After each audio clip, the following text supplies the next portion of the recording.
Digimon Seekers, Chapter 1, Part 3. A sea of networks, a dome theater. In front of IG, who stands in the center, is the projection of a schematic diagram constructed with wireframes. The World Web, floating in the waves, are servers of nations, corporations, research institutes, etc. These servers are represented as floating islands or ships. The user dives into the ocean of the network. In the deep sea region, a completely different world unfolds in front of them. The digital world. The Dome Theater plays a voice-guided tour. A wireframe schematic diagram is rendered three-dimensionally and vividly colored. It is a world different from our world, the real world. It is said to be a cyberspace that exists on a digital network. The other world, the digital world, stretches out beyond the sea of the network. Scenic beauty. The picture quality is poor, but is a beautiful wilderness. It's like the environmental images seen in the entrance lobby.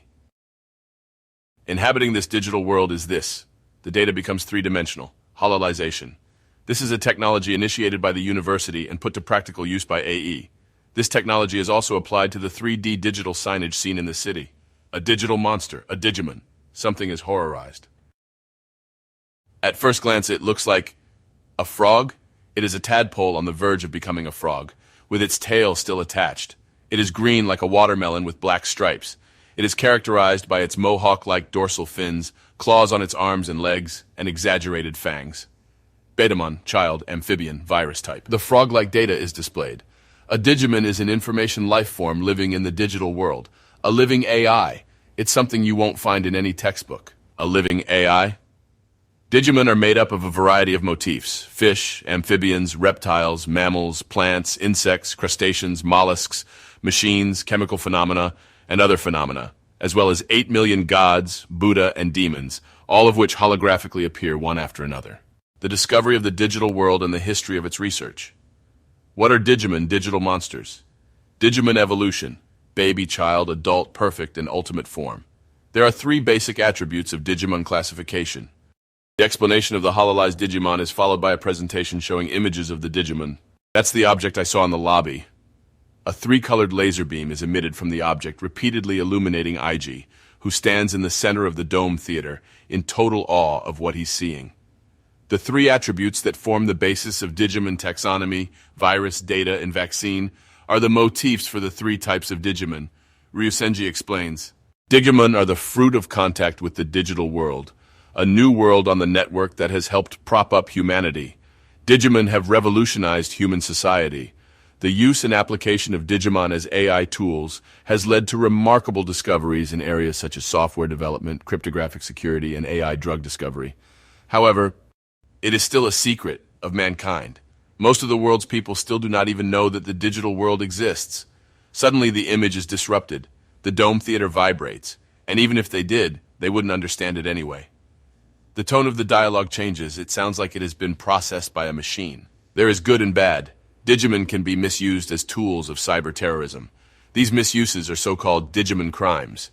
The scene of the video suddenly jumped to the real world. We find ourselves in the passenger cabin of an airliner.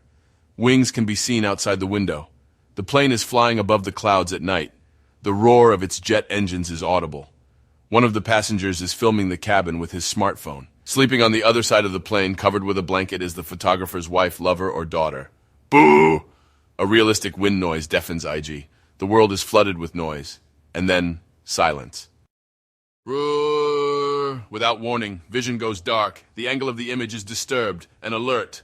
An oxygen mask comes down in the cabin. Screams. Confusion. IG averts his eyes. He can't watch anymore. But there's also nothing he can do.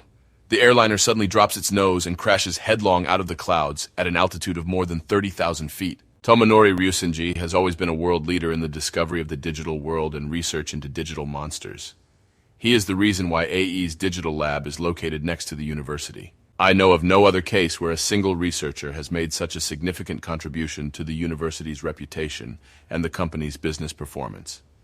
The remarkable development of the university and AE was all made possible by Professor Ryusenji.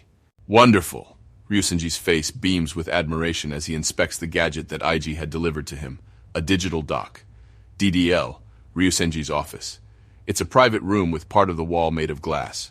It looks like a university laboratory with shelves crammed full of equipment, materials, and cardboard boxes. When Ryusenji connects his Digimon dock to the lab's equipment, the Digimon that Eiji captured is hololized. It's a frog-like creature with a tail. It is indeed a Modoki Betamon as requested. Look at those gentle, beautiful curves. Ryusenji traced the outline of Modoki Betamon's image with his finger as if he's trying to please her. Among the data found in the unknown digital world, this digital monster, or Digimon, an AI program, is sold at a high price on the Grim market due to its convenience, scalability, and rarity. It took 3 Tyrannomon to capture that one. IG makes his appeal as he set his bags down on his work desk. They're not in D4, so he's had his personal belongings returned to him. Wow, sounds tough. Betamon have a habit of throwing their dorsal fins when they're in trouble. When it comes to Modoki Betamon, a shockwave is emitted from the dorsal fin. IG's Tyrannomon, #3, which was used for capture, was killed by its blade fin technique. Yes, but Professor, I'm not sure how, but this Modoki Betamon is different from others. How do you mean? Ryusenji seems miffed. IG, you don't know? You really don't know the difference between Betamon and Modoki Betamon? IG is unhappy to have disappointed his client. Well, is it the color that's different? Yes, the color of Modoki Betamon isn't nearly as vivid. You really do know the difference. I'll add a bit of a bonus to your reward this time.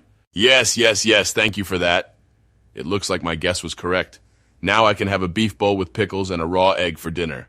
The client seems very satisfied. Ryusenji begins to transfer the Modoki Betamon data to the lab equipment. IG, I wanted to ask, how was what you experienced earlier? Earlier? You mean the video in D4? It was really great. That was a promotional video. We used to have a plan to expand into the entertainment sector. It was to be called Digimon Land. Nice. The idea was to sell Digimon as characters to the general public who don't know anything about the digital world. I especially like the Digimon are AI, creatures, fantasy, fiction. If I were a kid, I'd be hooked. IG lets his imagination get the best of him. Digimon are alive. End of Chapter 1, Part 3.